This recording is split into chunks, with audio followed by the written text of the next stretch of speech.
Hello friends, this video on mechanical properties of solid part 2 is brought to you by examfear.com. No more fear from exam. Please make sure that you have watched part 1 before going ahead with part 2. Now let us learn what is stress. Stress is the restoring force per unit area. So this would be a new term to you, restoring force. So what is restoring force? What happens generally is whenever you apply an external force on a body to deform it, that means whenever you apply some external force to change the shape of a body, to bring out any kind of deformation into the body, there is a restoring force which develops on the body in the opposite direction. Let us suppose this is an elastic ball or a ball made of rubber which can be deformed quite easily. Now you apply an external force to deform the ball. You want to compress it. What happens at the same instant, there is a force which develops on the ball which acts in the opposite direction. You are applying the force in this direction, and this force which develops in the ball, it acts in the opposite direction. However, both the forces are equal in magnitude. So they are equal and opposite forces. So this opposite force which develops on the ball, when an external force is applied on it to deform it, is known as the restoring force. So this restoring force per unit area is known as stress. So basically force is, if we write it mathematically, it is nothing but force per unit area. So the SI unit of force is Newton per meter square, Newton for force, meter square for area, or it is Pascal. Now you must be thinking that it is all the same as that of pressure, because even pressure is force per unit area, but in that case force is the force which you apply. But in this case, this force is nothing but the restoring force which develops inside the body because of the force which you apply, right? So stress is restoring force per unit area. There are different types of stress: longitudinal stress, tangential or shearing stress, and hydraulic stress. So we will talk about these three kinds of stress: longitudinal stress, tangential or shearing stress, and hydraulic stress. Now within longitudinal stress, we will have two subcategories, that is tensile stress and compressive stress. Now we will discuss each of the types of stress in detail one by one. So let's start with longitudinal stress. So now we'll see what is longitudinal stress. Now what can you guess from the name longitudinal? Longitudinal word has come from the term longitude, right? What is longitude? It is something like the longitudinal lines of the earth. It is something like this. So something which is lengthwise. So when I talk of longitudinal stress, it is basically restoring force per unit area when the force applied is normal to the cross-sectional area of the cylindrical body. Let us suppose this is the object which we want to deform. So when we apply a force perpendicular to the cross-sectional area, what is the cross-sectional area of the cylinder? This is the cross-sectional area, right? So this is the cross-sectional area, right? So even we have, this is the cross-sectional area, again this is the cross-sectional area. So when we apply a force perpendicular to this area and there is a restoring force which develops in the cylinder in the opposite direction, so that restoring force per unit area is known as the longitudinal stress. Now this is known as longitudinal stress because, and due to the effect of this stress, there is a change in length of the cylinder.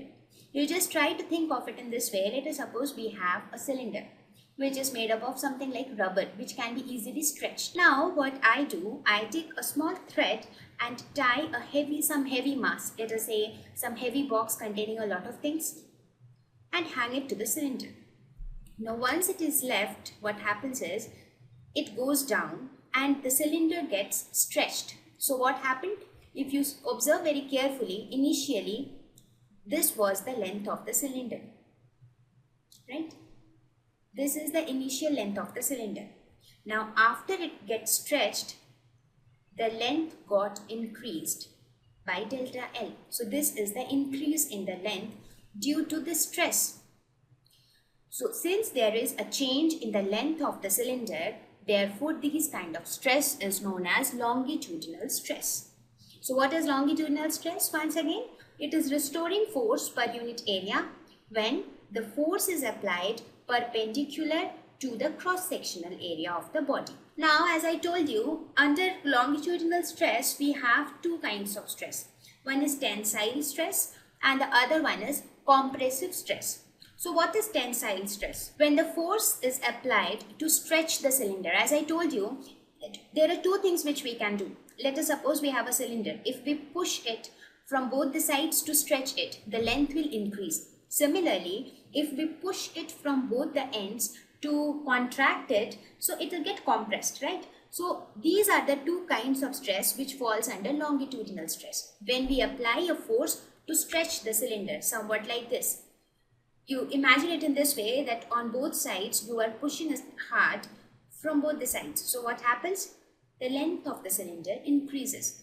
So this is known as tensile stress. So tensile stress is the longitudinal stress wherein the length of the cylinder increases. Whereas compressive stress, as the name suggests, there has to be some compression associated with it.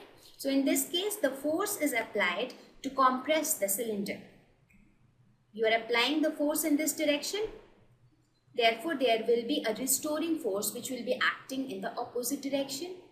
But the result of the forces is that the cylinder gets compressed. So this is a compressive stress. Now let us see what is tangential or shearing stress. As the name suggests, tangential stress is something when we apply the force tangential to the cross-sectional area. That is, restoring force per unit area when the force applied is parallel to the cross-sectional area of the body. In longitudinal stress, we saw that the external force was applied perpendicular to the cross-sectional area. So in this case, it is basically the restoring force per unit area when the force applied is parallel to the cross-sectional area of the body. So in this case, what happens is there is a relative displacement which occurs between the opposite faces of the body. In longitudinal stress, what was the result?